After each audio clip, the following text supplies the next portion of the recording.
雑談です。ラジオです。ハラセンということで始まりましたハラセンラジオ。この番組は陣内智則の面白い方原田専門家でございます。この番組は日々私が見ちゃったもの、聞いちゃったもの、食べちゃったもの、飲んじゃったもの、言っちゃいけないこと、やっちゃいけないことなんかのお話をしておりますが、ほぼテレビの話をしておりますが、今日は、ラジオの話をしようかなと思っておりますが、その前にあれです。もうずっとね新ネタをね作ってて、桃鉄の陣内くんがやる、それがもうほんと大変で、いや前回のあれを見ていただいてますでしょうかね。桃鉄ネタをやったんですが、その後に生配信で僕と陣内くんとコンピューターの佐久間さんとでやってるやつが、ネタで作ったやつよりもバグでコンピューターの佐久間さん、名前をね大崎社長に書いてたんですけど、大崎社長じゃ岡本社長に名前を書いてたんですけど、岡本社長の絶好調が3年間止まらないっていうねバグを体験しましてね、あれをやられちゃね、こう作り込んだネタでね、もうせっかく開発機材を借りて作ったネタでも一発でもう印象塗り替えられちゃうぐらいね、衝撃的にすごかったんでってんで、今作っております。それはもうぜひお楽しみにしていただきたいんですが、近々ね収録して、今月末ぐらいなのかな、わかんないですけど、6月までには多分お見せできるとは思いますので、お楽しみにしてくださいって言うんですが、これが本当にちょっと同行した作業量で大変でして、ちょっと疲弊をしておりますが、そんな中番組テレビをね見てる時間もなかなか取れなくて、とは言いながら見てはおりますが、今日はラジオの話、オールナイトニッポンの話をしたいかなと思いまして、この間月曜日ですね、月曜日は僕はジャンクをまず聞きますよね、夜中ね。月曜ジャンク、伊集院光の何でした、伊集院光とラジオとじゃなくてジャンクね、あれを聞いてまして、終わりで月曜日いつもファーストサマーウイカさんなんでちらっと聞くんですけども、ゴールデンウィークで休みだったのか、ズームギャルズという女性ラップユニットっていうかね、ギャルサーですわ。ギャルサークル、ズームギャルズのオールナイトニッポンということで、初めて僕はね、この方々を聞いたんですけども、のっけからね、なんか楽しそうに喋ってて、いや、普通だったというかね、あんまりこうね、すぐチャンネルを変える方なんですけど、なんか耳心地も良くて、ずっと聞いてたらめちゃくちゃ面白くて、で唯一知ってる人がアッコゴリラさんですわ。アッコゴリラさんのライブは一度見たことがありまして、それも随分も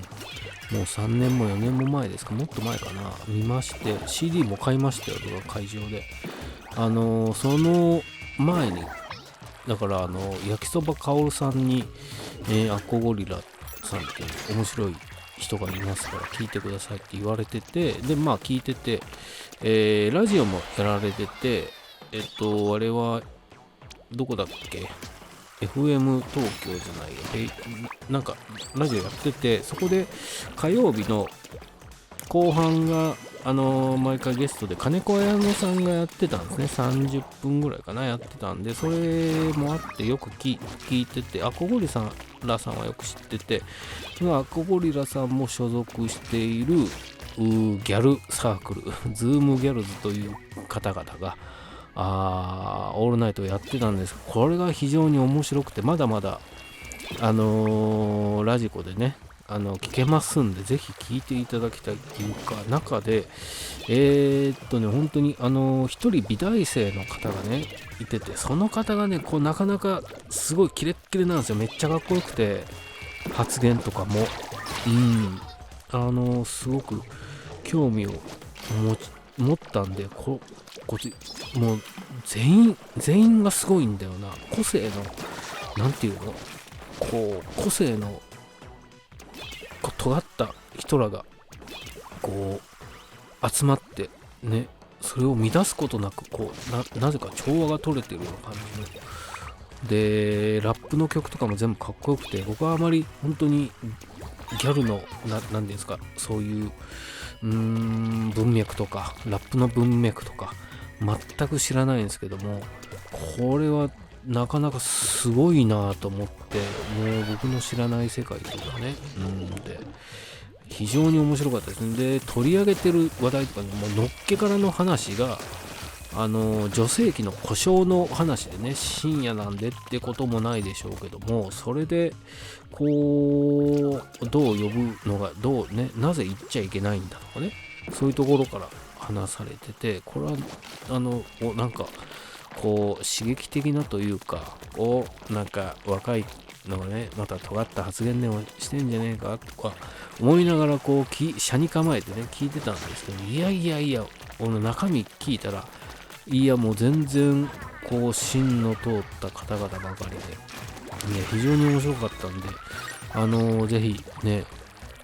オールナイトニッポンもラジコで聞いて、あとね MV とかも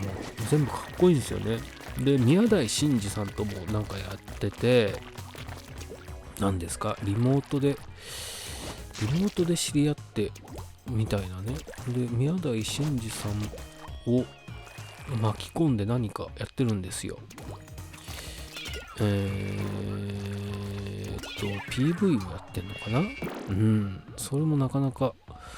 面白いので、ぜひね、ズームギャルズ、これはちょっと僕の全く守備範囲でないところからというかね、うねりを感じたんでね、これはちょっと遠巻きに観察していかなくちゃいけないんだろうなっていうのをね、ひしひしと感じましたっていうのを、これは月曜日ね。でその桃鉄のあれでもずっと時間がかかるというか、気を使うというか、ミスが許されないというかね、俺がミスるのは別に構わないけど、それがやがてというかね、陣内くんが滑ったみたいに映るじゃないですか。それが僕は嫌なので僕は滑ることは構わないんですけど、陣内くんを滑らしちゃいけないっていうのをなかなかナーバスになってね、今キリキリしながらやっておるんで、他のことをなかなか時間が取れずにい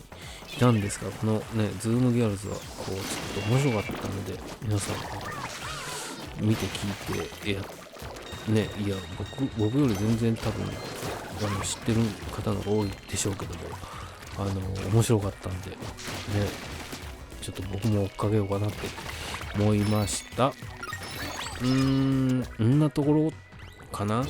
んなところというかね、あといろいろね同時多発的にあっちもこっちも走っておってですね、で来週にはあれでしょ、朝やんで水道橋博士さんがやってるイベントのジモンさんの会があるんで、それをまたオープニングやんなくちゃいけない。これはなかなか大変なんですが、朝やんも伸び悩んでるとか、あんまり